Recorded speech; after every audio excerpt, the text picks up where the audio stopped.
कभी राजस्थान के मरुस्थल में एक विशाल राज्य था, सूर्यगढ़। लाल बालुआ पत्थर से बना किला, चारों दिशाओं में फैला साम्राज्य। और उस साम्राज्य का युवा बहादुर तथा न्यायप्रिय शासक महाराजा विराज सिंह। विराज जितना तेजस्वी था, दिल उतना ही उदार, लेकिन एक कमी थी, उनके जीवन में प्रेम का अभाव। वहीं पास के ही शीतल जलधारा और हरे भरे जंगलों से घिरे चांदवाड़ी राज्य की थी लजवंती, संगीत प्रेमी और हृदय से कोमल राजकुमारी मेघना। दोनों ने एक दूसरे का नाम सुना था, पर कभी मिले नहीं थे। भाग्य इंतजार कर रहा था उस एक पल का जहां इतिहास बदलना था। एक दिन सूर्यगढ़ के किले पर हमला हुआ। दुश्मन राज्य ने अचानक रात में हमला बोल दिया। 3 दिन और 3 रात युद्ध चला। आखिरकार विराज ने जीत तो ले ली, लेकिन घायल सैनिकों और जनता की देखरेख के लिए राज्य को सहयोग की आवश्यकता थी।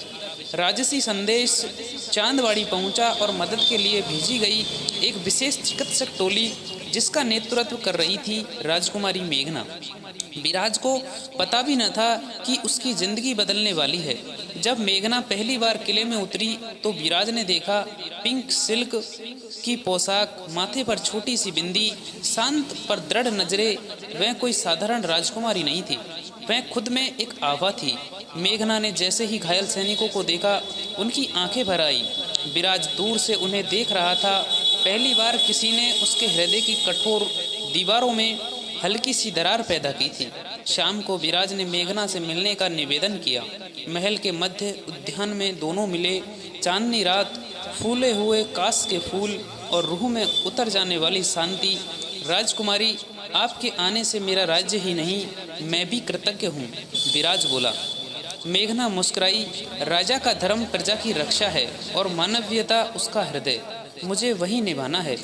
वह पहली मुलाकात दोनों के दिलों में चिंगारी बनकर रह गई। अगले कुछ दिनों में विराज हर दिन किसी न किसी बहाने मेघना के पास पहुंच जाता। कभी उन्हें किले की प्राचीन चित्रकला दिखाता, कभी अपनी तलवार का रहस्य बताता, कभी मेघना के बनाए औषधि मिश्रण की तारीफ में खो जाता। मेघना भी विराज की ईमानदार आंखें और गहन संवेदनशीलता देखकर अनचाहे ही उसकी ओर खींचने लगी। एक शाम मेघना महल की ऊंची मीनार पर खड़ी थी। हवा में उड़ते उनके लंबे बाल और ढलता हुआ सूरज। विराज ने पहली बार उन्हें अपने मन की बात कहने की हिम्मत की। यदि मैं कहूँ कि यह दृश्य मेरा हृदय रोक देता है, क्या आप विश्वास करेगी? विराज ने कहा। मेघना ने पूछा, कौन सा दृश्य? विराज ने धीरे से कहा, आप। मेघना एक क्षण के लिए चौंक गई, पर मुस्कुरा पड़ी। वह पहली मुस्कान विराज के लिए जीवन की सबसे खूबसूरत उपलब्धि थी। दोनों का प्रेम गहराने लगा, लेकिन राजघरानों के प्रेम कभी आसान नहीं होते। चांदवाड़ी का सेनापति सहराज मेघना से विवाह का इच्छुक था। जब उसे विराज और मेघना के बीच के प्रेम की हवा लगी तो उसका अहंकार जाग उठा। सहराज ने दोनों राज्यों के बीच दूरियां बनाने की साजिश रचनी शुरू की। वह पत्रों को बदल देता, गलत संदेश भेजता और ऐसा वातावरण बनाता कि सूर्यगढ़ को लगे चांदवाड़ी युद्ध के लिए तैयार हो रहा है। धीरे धीरे गलतफहमी बढ़ती गई। दोनों राज्यों में तनाव शुरू हो गया। विराज उलझन में था, क्या मेघना मेरे प्रेम से बढ़कर अपने राज्य को चुनेगी? वहीं मेघना सोचती, विराज क्यों अचानक दूर हो रहा है? एक दिन दोनों की एक खतरनाक मुलाकात हुई। सीमा पर बातचीत के लिए भेजी गई मेघना को विराज ने कठोर स्वर में कहा, क्या तुम्हें पता है कि तुम्हारे लोग मेरे राज्य के विरुद्ध साजिश कर रहे हैं? मेघना आहत हो गई। मेरे लोग, या तुम्हें मुझ पर विश्वास नहीं? शब्द जैसे तीर बनकर दोनों के दिल को घायल कर गए। दोनों दूर हो गए। मेघना दुखी थी, लेकिन उसने हार नहीं मानी।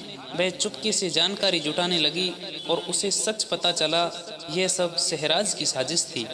उधर विराज को भी अपने सैनिकों से पता चला कि चांदवाड़ी कोई युद्ध नहीं कर रहा, बल्कि सहराज गुप्त रूप से दोनों का प्रेम तुड़वाना चाहता था। अगली सुबह विराज अकेले घोड़े पर बैठकर चांदवाड़ी पहुंचा।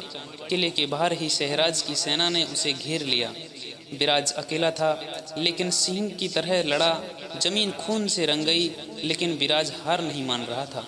तभी मेघना अपनी सेना के साथ पहुंची। वह चिल्लाई, विराज का साथ दो, यह युद्ध मेरे प्रेम के लिए नहीं, न्याय के लिए है। सहराज का पर्दाफाश हुआ और उसने आत्मसमर्पण कर दिया। मेघना घायल विराज के पास दौड़ी। वह रो रही थी, क्यों अकेले आ गए थे? यदि कुछ हो जाता तो विराज ने मुस्कुरा कर कहा, अगर प्रेम को पाने के लिए प्राण देने पड़े तो भी कम है। मेघना ने उसका हाथ पकड़कर भर्राए स्वर में कहा, अब कभी दूर मत जाना, मैं सिर्फ चांदवाड़ी की राजकुमारी नहीं, तुम्हारी मेघना हूँ। दोनों को देखकर सैनिक भी भावुक हो उठे। दोनों राज्यों में उत्सव मनाया गया। सूर्यगढ़ और चांदवाड़ी का इतिहास पहली बार प्रेम के कारण एक होने वाला था। विराज और मेघना का विवाह इतना भव्य था कि आज भी लोकगीतों में उसकी गूंज सुनाई देती है। उनकी प्रेम कथा अमर हो गई। एक राजा जिसने प्रेम के लिए लड़ाई लड़ी और एक राजकुमारी जिसने प्रेम के लिए सत्य को उजागर किया।